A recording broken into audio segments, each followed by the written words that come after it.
Good afternoon. It's November the 10th, 1998. I'm Leo Livingston Jr. and we have Tom Bush from the Southwest Georgia Regional Library. This afternoon we are recording the memories of Raleigh Rollins at his and Mary Eugenia Rollins' home on College Street in Bainbridge, Georgia. And we'd like to begin with talking with Raleigh, particularly about World War II, his stories, and his elaboration of his reflections on this war in France and Germany.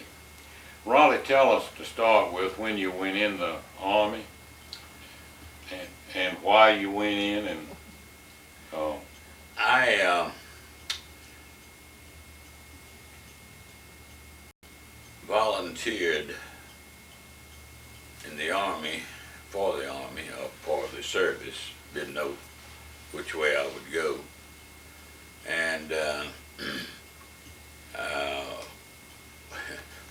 we gathered with several of the Bainbridgeites, Stuart McKenzie, Jeannie Griffin, Eckie Parker, Fritz Franken, just to name a few of the individuals, including myself, that we went to Fort McPherson in Atlanta. We drove, we met at the bus station, and Mr.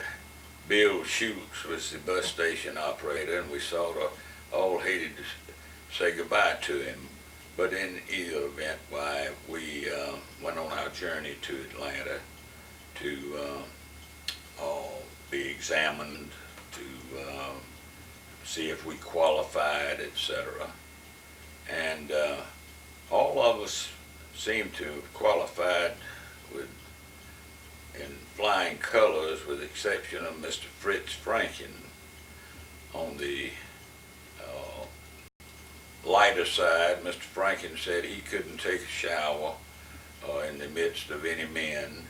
He also said that blood upset him terribly and he got awfully sick as a result of it. And he came on back home. The balance of us, I was sent to Spartanburg, South Carolina, to for IRTC, which is infantry it's to break you in to show you what you're going to do in the infantry. And we got a little pass there and came back home for about 3 days, and I was en route to Bragg, Oklahoma, and I was entered the 42nd Rainbow Division. That was about 15 or 16 miles outside of Muskogee, Oklahoma, in the Cookson Hills. what year was this now? This was 1943. And you were married at that time? Yes, sir. And one child. We had two children. Well, one was born. Yes, They held you back until she was born. Yeah. Raleigh. We had Raleigh and Kay, our two older children, and I was stationed there until Not long. I believe that it was something like 3 months, and then we got our notice to ship overseas. It was called, you joined the Rainbow Division, Yes. 42nd. Why was it called the Rainbow Division? Well, the Rainbow Division was initiated as then one-star General MacArthur was in command of it, and he is the gentleman that named it that. That was during World War I. Yes, sir. And until this day, why, of course, he is still head of the Rainbow Division, as it now stands, inactive, but still is carried on the roster. And you stayed with the Rainbow Division throughout the war? Yes, sir. Yes, sir. We did all of our training there in camp at Bragg, Oklahoma. It didn't have a name. The IRTC deal didn't. Just the big city there. The depot was probably a 30 by 40 building, just wooden building. That was what housed the railroad depot in Bragg, Oklahoma. And we were about 24 to 25,000 strong when we left out of there en route to Joyce, Kilmer, and New Brunswick, New Jersey. Were you trained as a rifleman? Either rifleman or heavy weapons or machine gun, not an artilleryman. But the entire division was trained, the regiment, the whole bit, I mean, it was trained from the bottom up. Yes, sir. Yes, sir. It was the 222nd Infantry Regiment, 232nd, and the 242nd. 3 regiments. And all the artillery, we had the works. We had a terrible time finding them. They didn't go over with us. We went over naked and without the support of any artillery at all. But in either event, those of us that made it back, why, it didn't matter then, but there were many times when we wanted to call on them. But we detrained at Fort Joyce, Kilmer in New Brunswick, New Jersey, and we were there about 5 days waiting on the facilities and the readiness to get on the troop ship. The troop ship was I believe it was the SS Alexander, that was a converted passenger ship, and we pretty well filled that ship. But en route to that, it was very interesting and very disappointing. Some had a ride, but we foot soldiers did not. We had to go the 20-odd miles, I believe it was, from New Brunswick, New Jersey to the 44th Street Pier in New Jersey. We had to walk it with full field pack and all the belongings we had to walk that 22 or 3 miles. You never got home to be able to come home and tell your wife and your children goodbye? I mean, No, sir. No, sir. It was hush hush. But the interesting thing, and Tom, you may have encountered something of this manner, but the only people we saw there, they did have us a little coffee and some donuts, nice ladies, and that's the last time we saw coffee and donut. We came back home, we didn't see it. We were not fortunate not to get any in when we arrived overseas. It's the famous donut dollies. Yes. We still have them. Yeah. Did you know where you were going when you got on the No, sir. American? We had no idea where we were going. We were going. We thought at first they were going to the Pacific. An interesting, I guess that seasickness is in your mind. We had grown men, almost grown boys, when they hit the gangplank, had the duffel bag and all their worldly belongings, and just time they hit that gangplank, why they went back over in the water. Just for the record though, how old were you, 1943? 22. I was 21. Was that make it? That's right. You were 22. Yeah. You had a wife and two Two children children. back home. Yes, That's sir. right. Yes, And you'd volunteered. yes. It was very interesting, the arrangements on the ship. We ate twice a day. We ate breakfast something like 3 o'clock in the morning, and night meal maybe 10 o'clock at night or something like that. But you go to putting 20,000 folks in it's rather difficult to get us fed. And the sleeping arrangements. Why, Reese has a 1-year-old child right this moment. I was in a hammock that looked to me like, felt like it would accommodate about a 1-year-old child. And we were on G deal there, right up on over the screw, and it was grinding.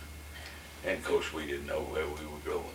20,000. The whole division was on the. Yes, with the exception of the special artillery. troops, yes. But there was lots of messed up latrines on that boat, I can tell you that. Now that was still. Were we still in 1943? Or Yes, sir. The Yes. Yeah. And we arrived in Marseille, France, southern France. And it must have been 0 degrees. We wind, rain. It was just horrible. We went to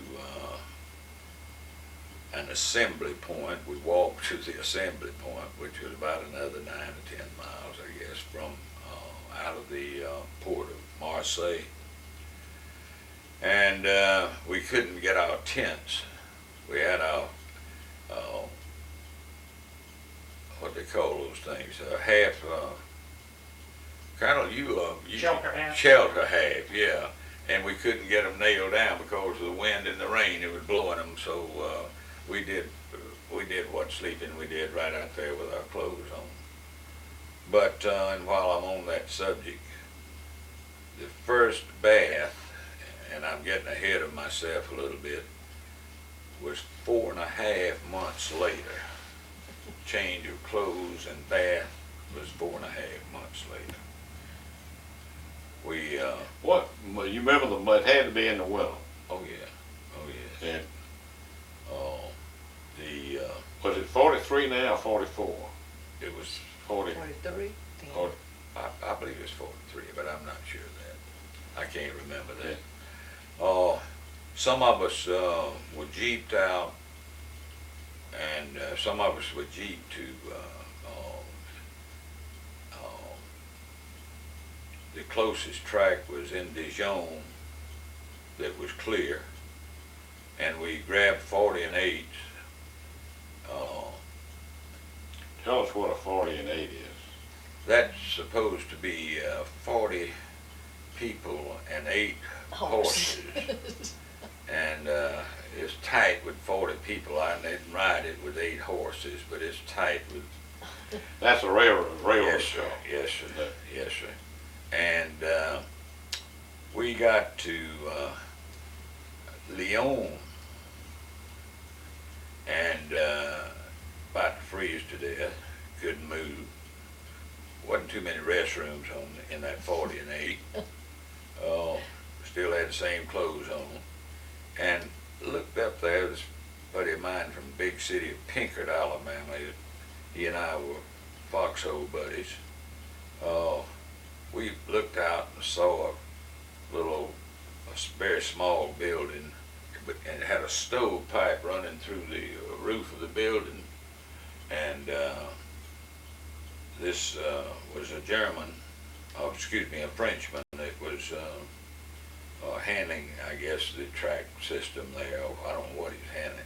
We got out, we picked up the building, put it in that 48 car, and when we got to our destination, we were black as smoke, but it was warm. And the last thing we saw was the Frenchman. He would no. We had taken his building where he was staying warm. But we went from there on, and Now, you were going up north from, yes, to Dijon, you on the French Railroad. right. Well, what happened there was that we got to our destination, and I don't recall the name of the little town, but the only thing that was available for transportation to our destination was in Army ducks. We had to cross this and that and the other, the water, rivers or creeks or what have you. And that was the only time that we were afforded, the balance of the time we had to wade to get there the best we could. But they were very nice to us in our introduction. Well, did you have any training with ducks No, before sir. on No, amphibious No, type of vehicle? never saw one before. Never Yeah. saw one before. But there's always a first time, Mr. Mayo. And that beat that pack and those machine guns and rifles and mortars and whatever else we had.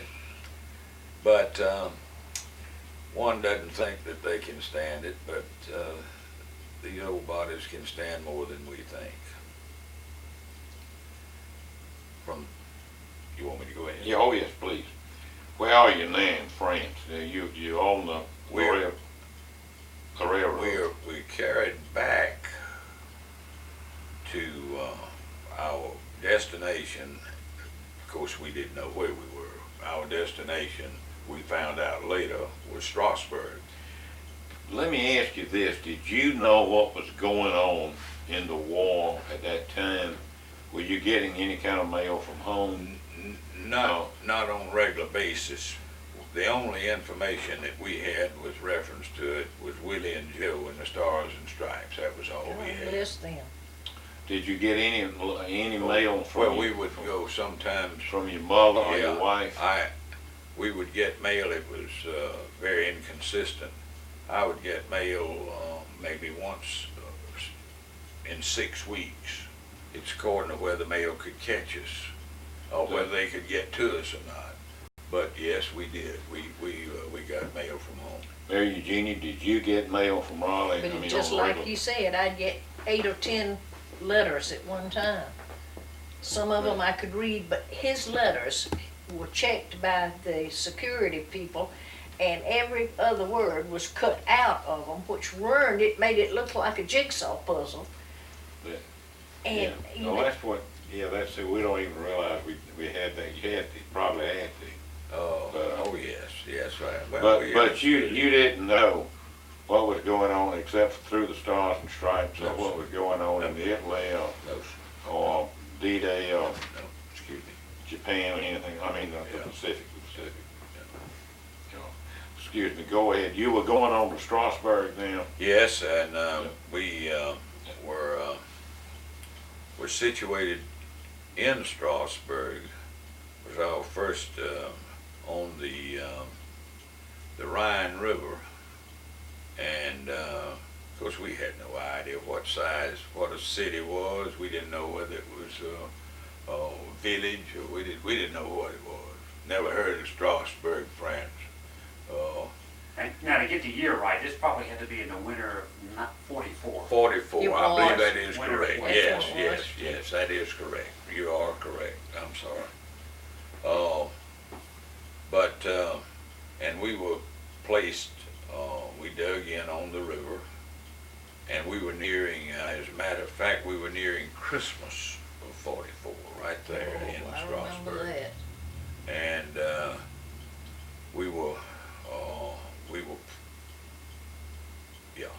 Christmas. Then we were relieved and put on the road, and that's when we started to, we were in convoy then, and our convoy consisted of jeeps. And we started at the outset, the Haganah area was our destination, and of course we didn't know where it was. We went in there and almost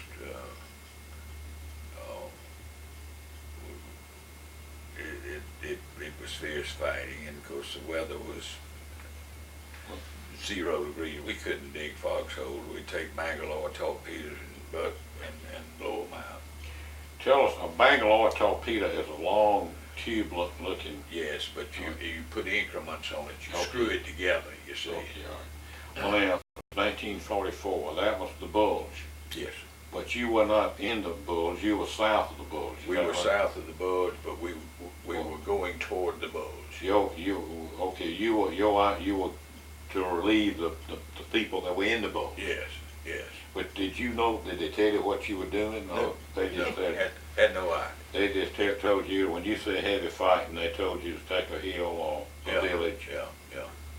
With your platoon, your platoon. With the platoon, a squad, or whatever the situation was. Were you taking any casualties at this time? Yes. The worst casualties, we were not dressed for this kind of weather. We had just regular leather combat boots. We didn't have any until the spring, really. We didn't have any of the insulated boots. We had shoes on just like we're wearing right now, boots rather, combat boots with no insulation whatsoever. And we finally issued gloves. We had problems with our firearms. We had an automatic rifle. When it freezes, you got to sleep with that baby. You got your socks, and you got your piece, as they call it. And you've got to keep that close to your body to keep it from freezing, because it'll fire that first time, but it won't be automatic, you see. And of course, we were all frostbitten.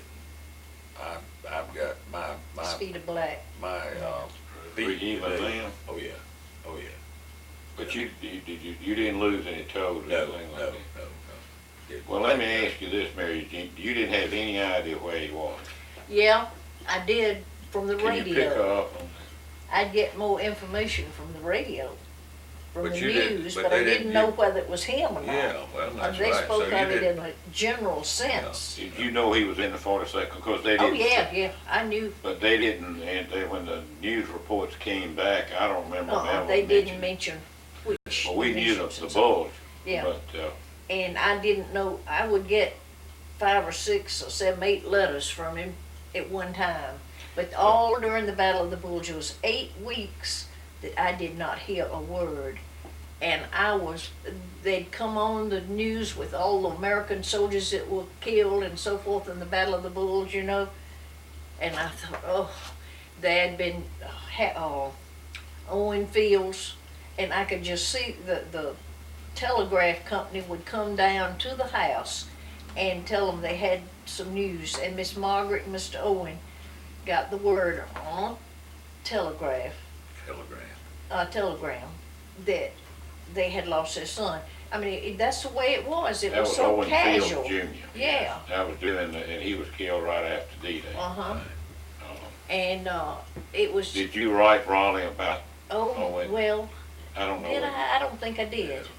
I didn't tell him about it because I wanted to tell him happy things. Well, from what I understand, while we're on the subject of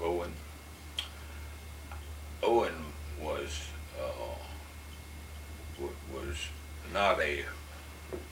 he was a replacement. Is that not correct? Yeah.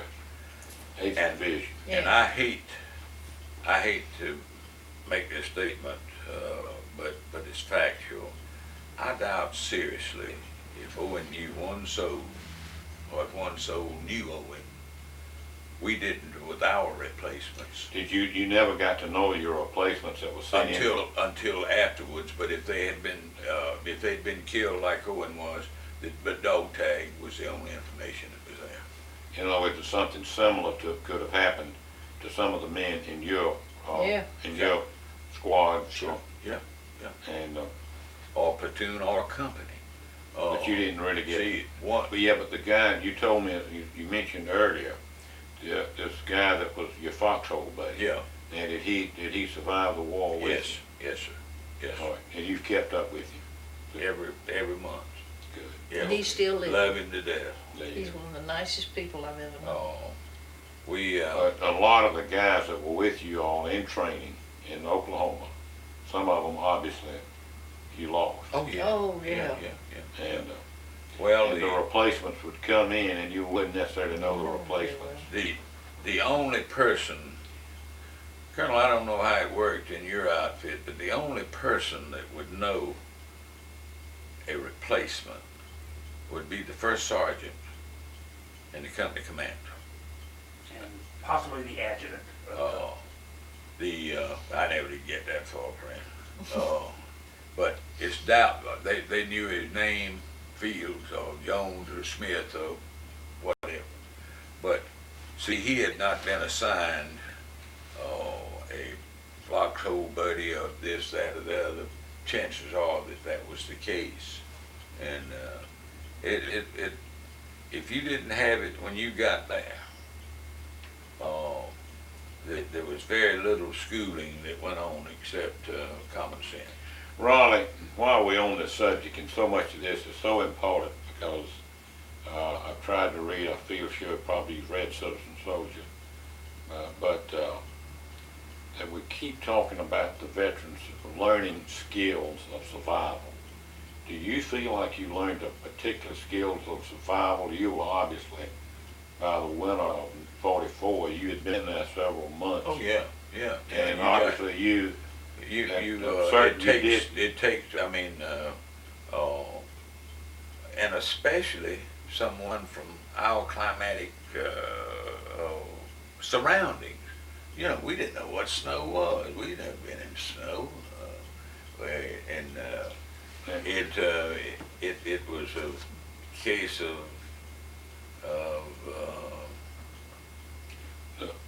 trying to withstand the discomfort.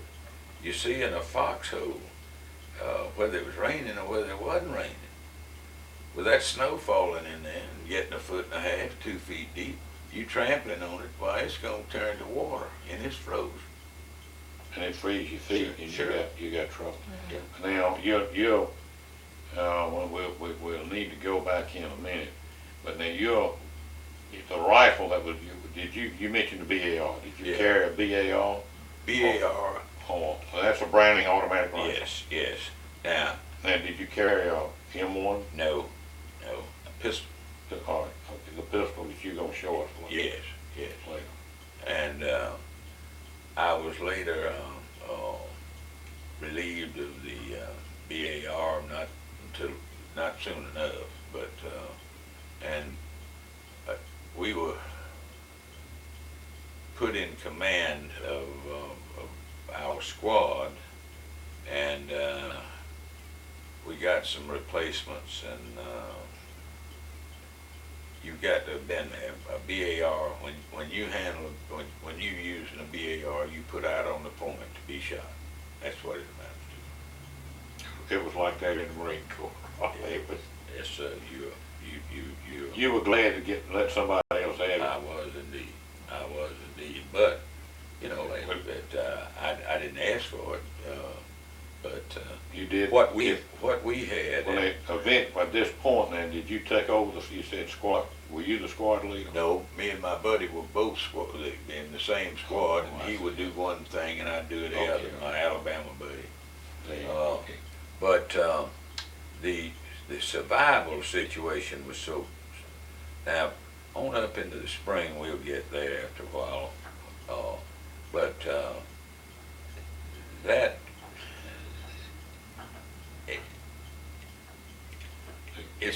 I can't describe the anxiety and the feel and the this and that and the other of trying to. You see, somebody had to be awake in that foxhole 24 hours a day.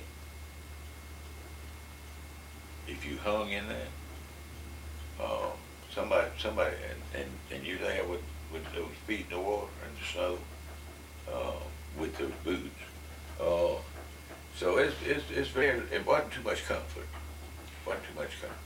Well, now, going back, you were being transported up to the south end of the Bulge. You didn't know exactly what all, you didn't know anything about the Bulge. Did you all go into combat? Was this in Belgium or France? No, it was in France. In France? Yeah. And you attacked the southern shoulder of the Bulge, what we refer to as the Bulge? Yes. The actually we were more fluid. When we left Strasbourg, we came back around into Colmar, which is, I guess I can go there, but I can't get my directions. Colmar was a nice sized city. Strasbourg, a big city, and beautiful. Colmar was a city, I'd say, the size of Tallahassee. And we'd have to work our way, and we worked our way on toward the area that we'll get into in a minute. You say work your area, work into, but you were not going east, you were going north at this time. Yes. And the whole division was making that as a divisional thrust into. Well, we operated. Were you across the Rhine at that time? No, we didn't cross the Rhine until. No, of course, until late. no.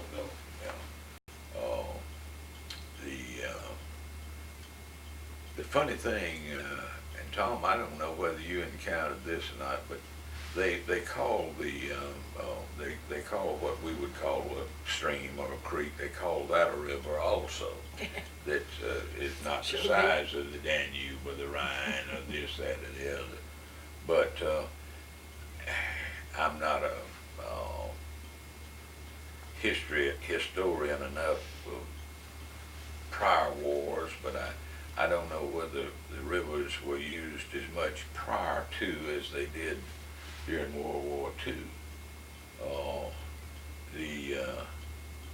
We were still suffering from equipment. We suffered from the equipment to ford a river. We suffered from the equipment to. We also suffered from ammunition, lack of ammunition. Had artillery, you mentioned earlier, had the artillery come up and? No, we had tank support at this point. Okay, all right. We had tank support. The tanks were not part of your division? No. We had tank support at this point. The mountainous area that we would eventually be getting to is the Black Forest. It was amazing the outline of the general offense of the Germans. They show up where you least expect them, and I guess that's good. So we're still talking about around Christmas, 1944. Yeah, a little after that. Yeah, or later. Yeah. The first,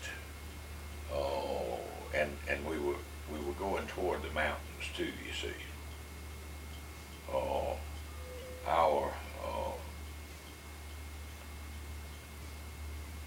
I'm trying to think of. There was an area in there, villages. It's from the size of Cyrene to the size of Brinson, to the size of Donaldsonville, to the size of Bainbridge. We still in France? Yeah. And you never knew. Of course, we never knew.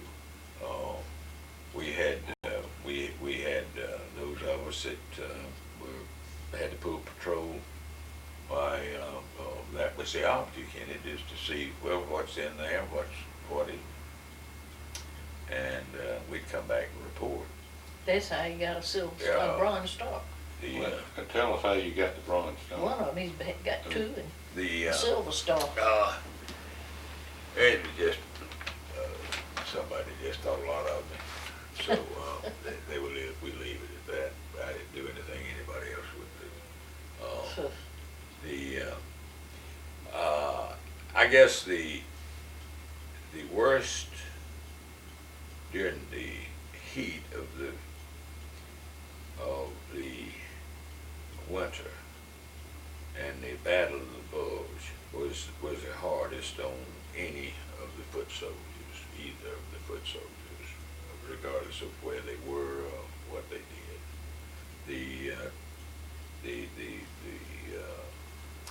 We were without artillery at that point. Air support was limited. Yep. Oh yeah, no vision. We Did you realize the critical situation that the American armies were in at that, they oh didn't yes, know? yes. You all knew that Yeah. the 101st was trapped, Yeah. No, Okay. no, Well, we you did didn't not know. We did not know that. but We- you knew the Germans had broken through. Yeah. I can't even recall that. It really didn't matter. We were looking out for our own selves, and we were doing as we were told, and whether we liked it or not. But I would say that the worst thing was the health, the general health of the soldiers that fought in the Battle of the Bulge was the worst thing. The feet, the no ammunition, no supplies. We when the climatic condition would lift and there was some vision there, why we got supplies. You got supplies by air? Yes. But there are several towns that nobody ever heard of, communities nobody ever heard of, that were probably the toughest fighting we had. You say toughest fighting, Raleigh. What do you mean by tough? I mean, fight. A lot of people don't relate to that. I mean, Well, obviously the Germans. Man to man. the object is that you draw a line, or the authorities draw a line, main line of resistance, the MLR and so forth and so on. You try to hold, and then you try to invade theirs, and evidently they have the same situation that they are trying to do. They'd be in the Germans. Yes. The Maginot Line, the Siegfried Line. We crossed the Siegfried Line in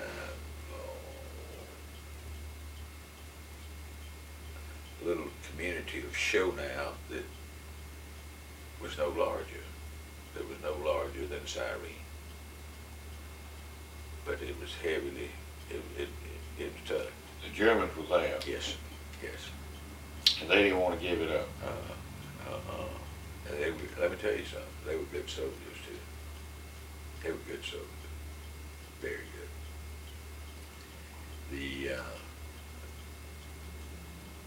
The danger at one point, and I'll get to my little girls, I made a notation of this.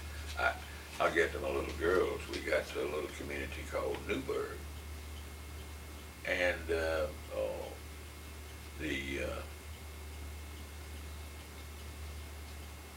when we got there, there was a river which was nothing but a creek, literally a creek. But that was theirs across. This was ours on this side, and we got bumped on pretty good, better than pretty good. But we had some care for the civilians because obviously obviously the Germans didn't. But we tried not to shell any place or any house that we thought that was some civilians in. But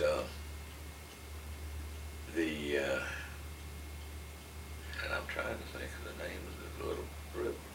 Model. Yeah, M-O-D-E-R. 'Cause I looked at it and I thought, Yeah. gee whiz, is this supposed to be a river? What do you call it, Colonel? A creek? Moder? Motor. M-O-D-A-R, A-R-E-R. E-R, yeah. Should be motor. Yeah, but it was literally, it wasn't any wider than this road. It wasn't. The, Had a big we, bridge. we had a situation there that when we cut it off, I'll come back to it, and I won't ask if I'm permitted to say what I would like to say. But we giving out ammunition. I had one grenade and no rifle and a clip of pistol ammunition. That was it. Of those in the holes, they didn't have anything. They couldn't get us ammunition, and we were in trouble. We were in trouble. And they were they were shelling the homes or the houses and the buildings in these little burgs. See Tom looking there. We are.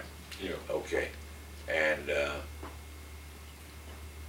we were hungry. We hadn't eaten, and we did picking up what we could pick up. And the way I met this family was that it was a sawmill. People worked hard. Sawmill. They had stockyard and this and that and the other in these little, and in this little community. And they had shelled and knocked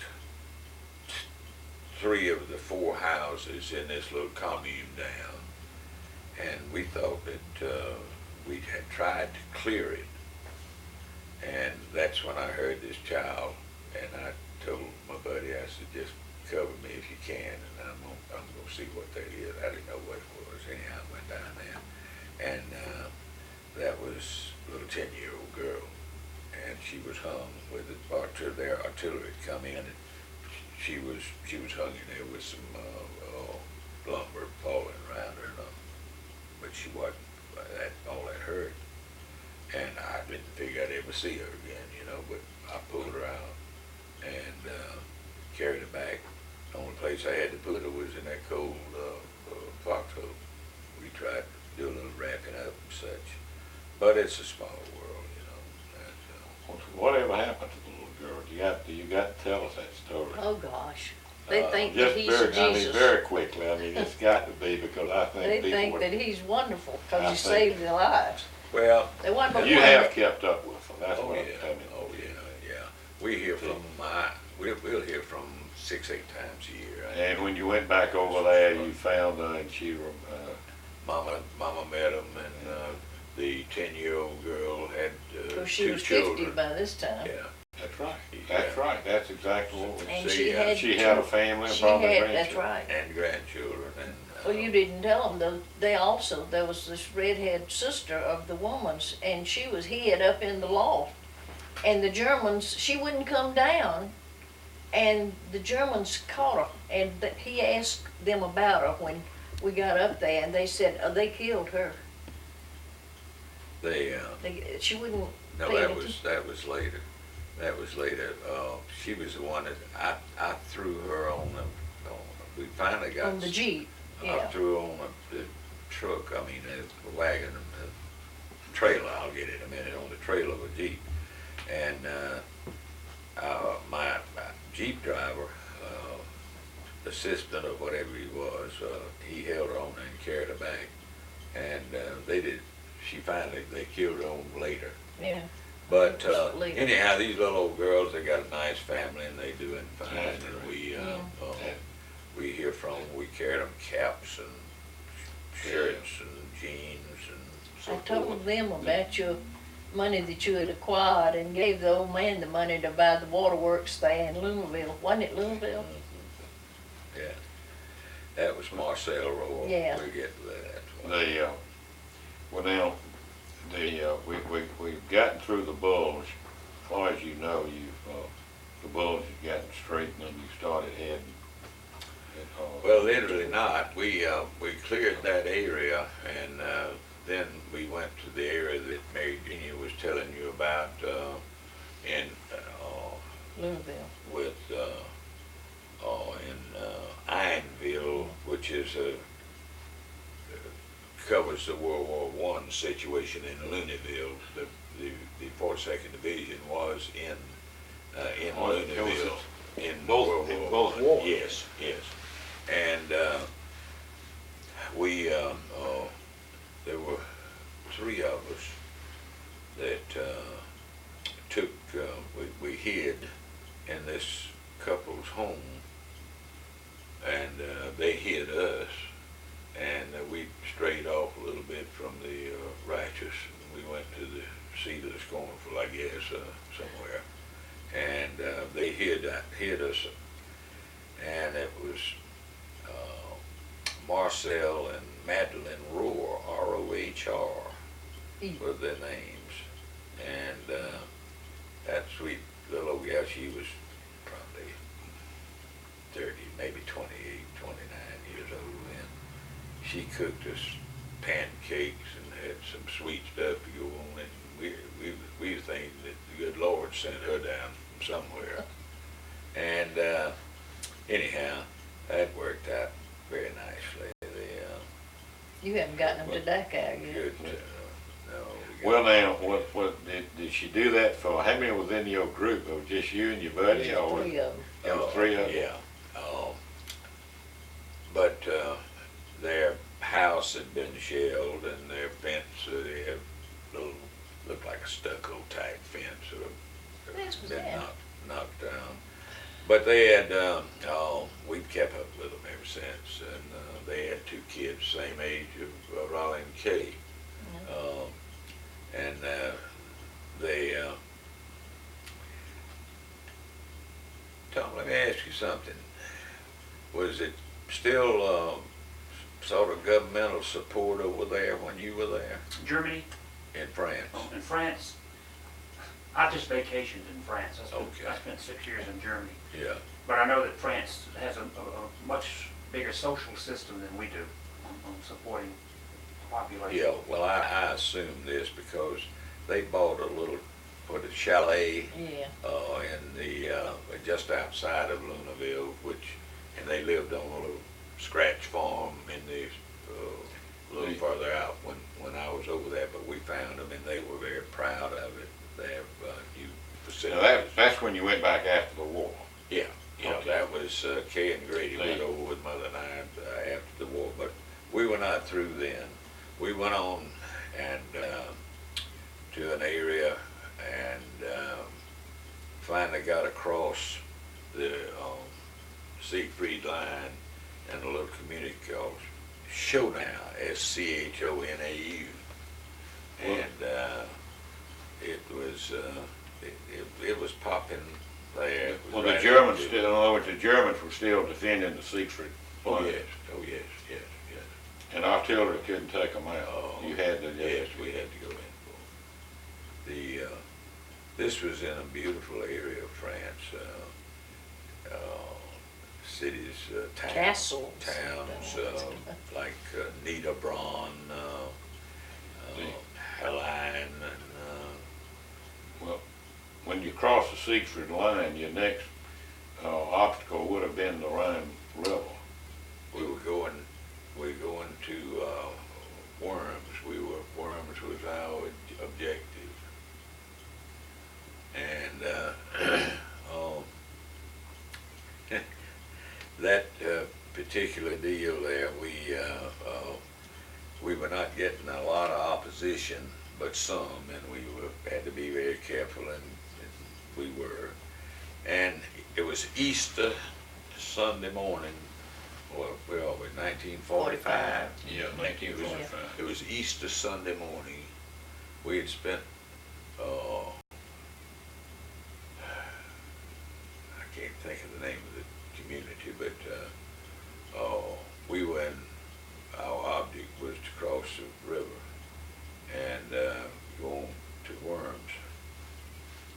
And we were ready, and we were, actually, we were going out squad at the time. And I'm getting ahead of myself. The way that they fertilized fields, and of course Easter, why it was so the temperatures were coming down for it, and or rather going up, excuse me. And they had what we call the stink wagons. And the way that during the war that they would fertilize is they would dig a hole and they put the hay in the hole, and they'd throw the manure and so forth and so on, and mix it up, and then they'd take a bilge pump and pump it up, and that's the way that they would. It was a wooden barrel, a mule pulling it, and the women that later, of course, we didn't know anything about prisoners of war then, and these were all women that were working the land, and it was Easter Sunday morning, and it was just after daylight. We were headed toward our destination, which was Worms, or the river. And we looked up and never saw anything like that in our life. That's the first jet plane that we had ever seen. Now, I don't know whether we had them in the makings here then or not, but that Easter Sunday morning of 1945. Now, you were in Germany at that time? No, sir. You were still still in in France. France? Yeah, yeah. Well, yeah, we had, On the yeah, border. oh, yeah, right Yeah. there, yeah, yeah. In Alsace or somewhere. No, we had just left. And I seeked cover as everybody else did. My buddy did the same thing. And they were strafing, and they hit our wagon, they hit our buggy, that was stinking and stuff, and of course we were under the wagon, and we could feel it dropping on us, And that was, listen, that was the worst odor I ever smelled. Nice Easter. But anyhow, we finally went on and made the crossing, and went into Worms and got on into Germany. Well, the fighting had somewhat diminished by then. Yes, I hurried it up coming through Alsace. I didn't cover all that. I saw no reason. I don't see no reason to do it. And we went into the largest cities, and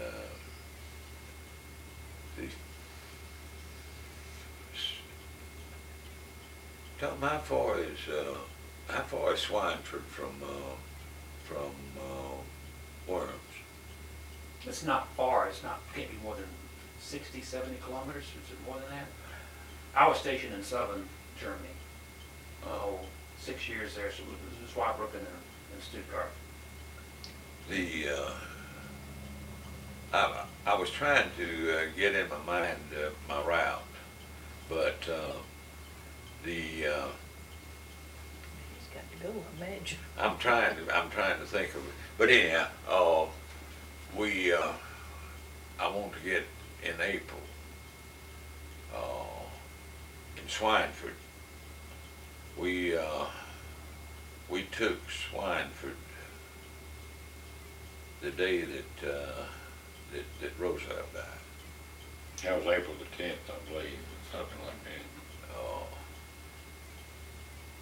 I don't know what day Easter fell on, but then I may be getting ahead of myself a little bit, but it's close.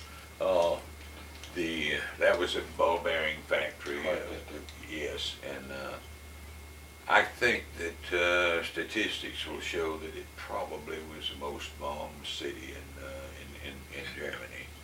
Gordon Brooks was part of that, and Gordon and I had pretty nice little chats about it.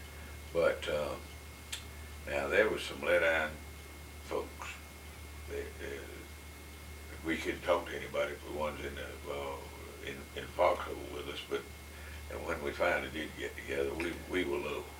Why were you low then? Well, I mean, didn't because look like our you president had died, and we Oh. just didn't know who was going to take over, you know. Were you war weary, or you were getting, you'd been you over know, sentimental, I guess. You know, Yeah. well, here our leader is gone, and who's going to negotiate? there? You had a feeling the war was grinding, was slowly ending. Yes, but the Germans were still in good shape at that point. Yeah. And But anyhow, we went on from there to and were you in trucks at this time? You wasn't walking? we'd walk until we got into a little firefight approach something, and we'd get out then. I'm trying to think of how far am I from Wurtzburg, from Schweinfurt to Wurtzburg? You quite a ways, probably about 100 kilometers. Well, I'm missing something. I can't remember what I'm missing. When did y'all get to Dakar? In April, Well, that was That on was, Easter. yeah. we were going. Did you go from there to Dakar? No, we were still, we had to make a river crossing. What is that, the main river, I believe in, we had to make a river crossing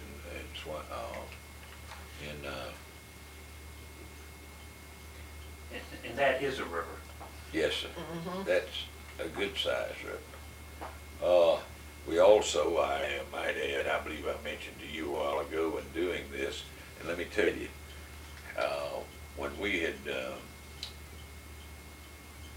cleared Wurtzburg, but coming into Wurtzburg, it sat on a hill where we attacked it, and down in sort of a valley, like so, and the bridge was gone, of course, but a squad in my outfit, they were clearing a cave, and there was one thing they didn't clear, was about 1,000 cases of champagne in that cave, right there in Wurtzburg. Now, that was picked up. But after that, well, we cleared the town of the I city. bet you and did. went on. You liberated that Yeah, champagne? yes, did sir, you? yes, sir, and carried a heap of it with us too. But went on and they knocked the bridge out, which was right across from this thing here, as I recall. We were put on guard duty in the surrounding area of Wurtzburg.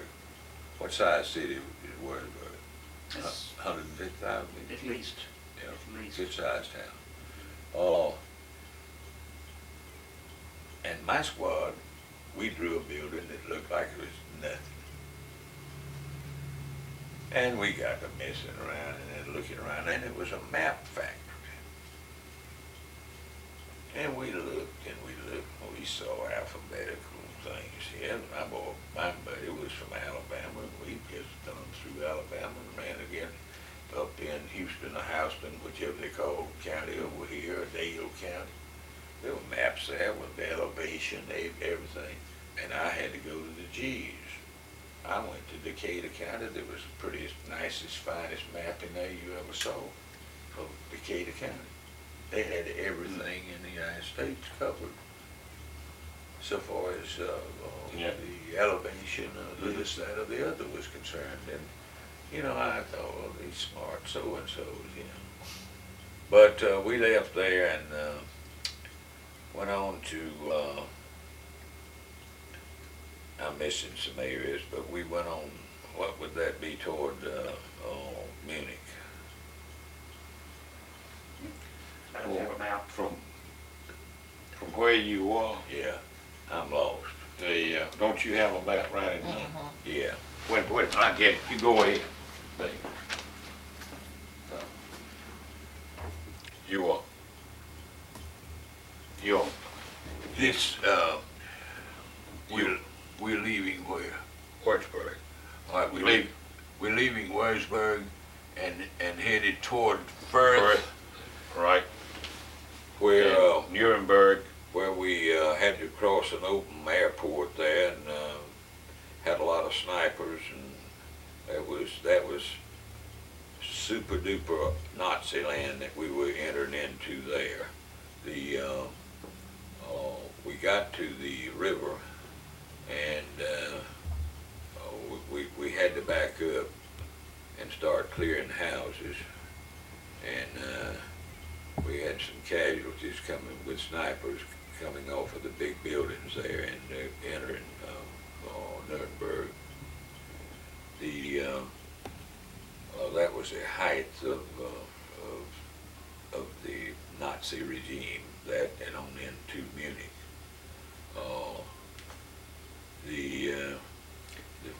Then you were going on south toward Munich. Yes, and yes, back out. yes. You see, there were two rivers, two additional rivers. I can't remember the river that passed, that was in Firth and Nuremberg, but anyhow, we went en route to Munich, and there's a Rhein, there's a little town there on the Danube. Had to cross the Danube and then another river, and we didn't know what we didn't know Dachau from anything else.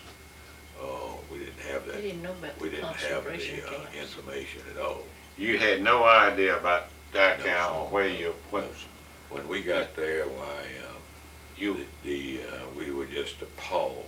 It was the worst sight that I had ever seen in my life. It was the worst setting. It was those that could crawl or those that could move. They had a moat all the way around the fence of Prison.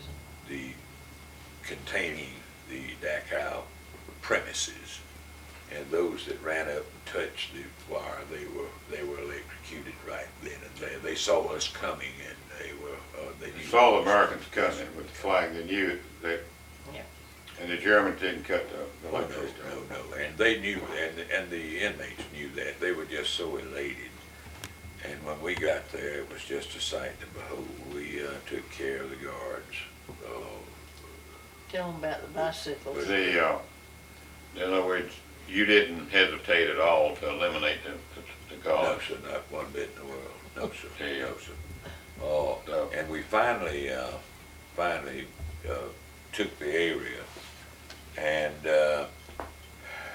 we went in, and there were 54 train, what do you call them, freight cars full of bodies in there, in the compound. They were stacked like we'd stack pulpwood down in South Georgia. Then, in the premises, when we cleared the premises, all of the ovens were still warm. They would take the ladies and take their hair and put it in one container. They put the teeth in another. Whatever could be used down the road while they. And you saw this yourself. Yes, sir. Yes, sir. Yes, that's not hearsay. I saw it. I don't imagine the odor was. Oh, it was horrible. It was absolutely horrible. The odor was still there But when we got there. In '85, but Yeah. not now. But it was just a sight to behold. We could tell. We pulled some out that were moving, and we saved some of them. Those that were given up for dead. See, they didn't care whether they were dead or not. If they knew they'd die, and in the box cars or either in the incinerators. The heads were all shaven. The men, listen. There were holes. There were thousands throughout the perimeter of that confine, they had holes over there. They just dump them in, just like you dump your trash. And it was devastating. It made you mad with the world, you know, and especially there. What did you do, Raleigh, with the inmates that were alive and doing pretty? Could you feed them and house them? Tell them about the bicycles. Those that were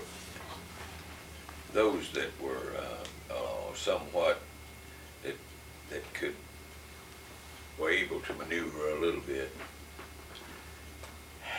we let them. They wanted to get in a circle, and they wanted those Germans to ride around them that were left, and they could just tap them like this. That was chastising them to them. As hard as they could hit, but they couldn't hit hard. No, they couldn't. They were so They were weak. just like that. They were so weak. Listen, They hit the Germans as they would ride by them. oh yeah, they were chastising them badly. See, Tom, what do you weigh? I weigh 210.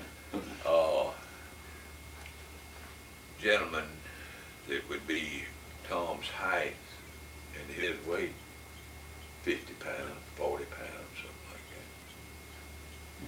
that. It was horrible. And ladies, just as many ladies as were men.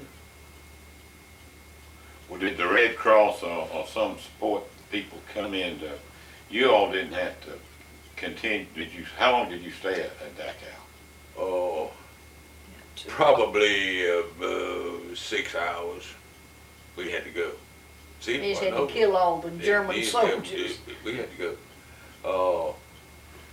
Munich, I'll say, is 25, 30 kilometers, maybe not that far, and that was our next objective, because that was the meeting place of the party. Right. And so we, and I don't know what tank outfit it was, but they were nice enough to us. We didn't have to walk it. They gave you a ride on the We tank? rode the tank, and we'd run into some, what we called brush fire, and then we'd stop them, and we'd get off and go take care of that.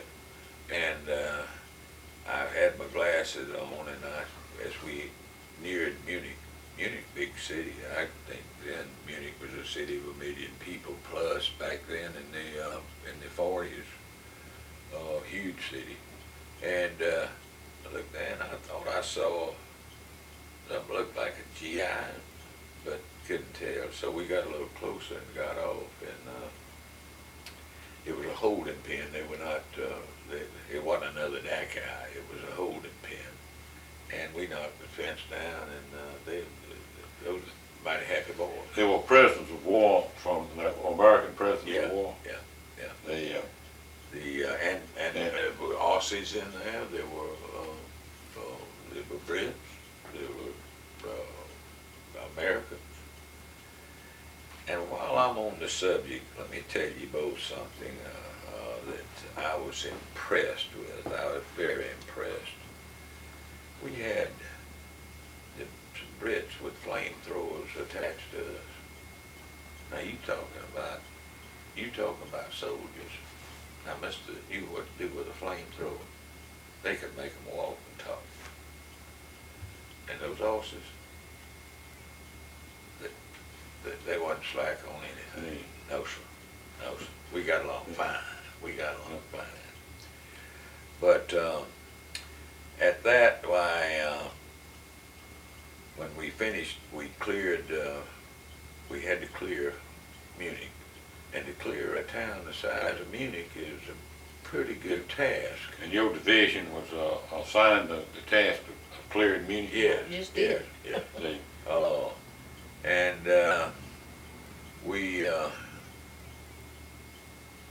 I forget how long we were there, probably 7, 8, 10 days, maybe 2 weeks, I don't know. But had an interesting thing. Fell out a lot to get the burgomaster's quarters in his office, etc. And we started the ground go up, you know. got there, and had an old boy that had some age on him. We were old young bucks, and this old boy was right about 40 years old, something like that. And he had done a little business with Mr. Capone. He was from, what's the name of the little town outside of Chicago? Skokie? No, Cicero. Chaplain? Cicero, he was Yeah. from Cicero. Cicero, yeah. Yeah, he was from Cicero. And I told Tony, come on, let's go in here. This was the burgomaster's office. We went in there, and that gentleman was sitting in his chair. And I told Tony, I said, well, let's just take him on with us. And what we were going to take him down, let him do his thing, you know. But he bugged. He wasn't going anywhere. And he had a burp gun, Tony had a burp gun, and I told him to dance him a little bit, romance him a little bit, and he did. But he came on down in nicely, and we carried him. We didn't abuse him. We just got him to Just come shot on. him. No, we didn't shoot him. We got him to come on down. Well, when you left, obviously things were pretty well grinding down, and you left there, and the next thing you knew, it was May, 1st of May, and the Germans, I think it was May the 10th, if I'm War not was over. mistaken. When you got down to the, We were going. how did you hear about the surrender? We were in a little town called Trostberg, Trostberg, just on the outside of Salzburg. And Salzburg was our next objective. And then after that, the big boy was Berchtesgaden. And we knew what that booger was, and anyhow, we got there, and we got a little rest, and that was, I guess, on the 6th, and they assembled us and said the war was over. So we didn't have to go into Salzburg. We did eventually. And we went, and after I saw that Adolf's little setup up there at Berchtesgaden, Eagle's Nest. yeah, I'm telling you, son, I don't think that anything that we have today could have gotten into that thing. That was the worst thing. I mean, it was the most secure thing I ever saw in my life. Lord have mercy. So we were in Salzburg. We stayed in a little town called the Line, which is below Salzburg. And they handed us pamphlets. I got one here somewhere. Pamphlets. Germans are your friend. You say hello, and you say this, and you say that, and the other. And we were still camping. We had a schoolhouse, and so we started. They said, "Well, look, we're gonna have a little I&E here," and man, we got within 3 days' time, we were getting ready to go to the Pacific. What's I&E? Intelligence and education. And you were, they had turned you around. The and they Japanese were really expecting, you really thought you were heading for. There ain't no doubt about it. Listen, we spent about a week, 10 days, or maybe a little longer than that. And we were going through small maneuvers and training to get ready to ship to the Pacific. They wasn't even gonna bring us home. Well, when did you finally realize you wasn't going? That was August. I mean, they didn't drop the bomb. You had 2 or 3 months over there. And They put him in Russia, I went to, they sent our company to Vienna, Austria, and they called it something. I don't know really what it was, but it was Army of Occupation, kinda. No. They called it something, but we were really sent down there to guard the Russians. They were stealing the trains, they were stealing the grain, they were stealing everything they could.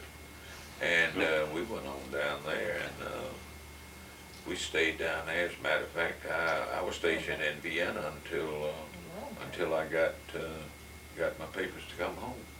By then, the war in Japan was over, and you were heading home. Yes, sir. And you, Oh. the, And that I was, shipped it. I and you wrote Bobby, you were coming home. I was coming. On his way. Yes, sir. Golly Moses. Raleigh, this has been wonderful, and we'll close.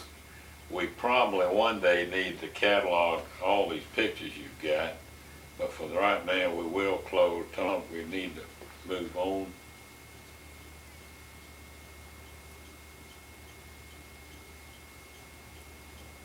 Thank you very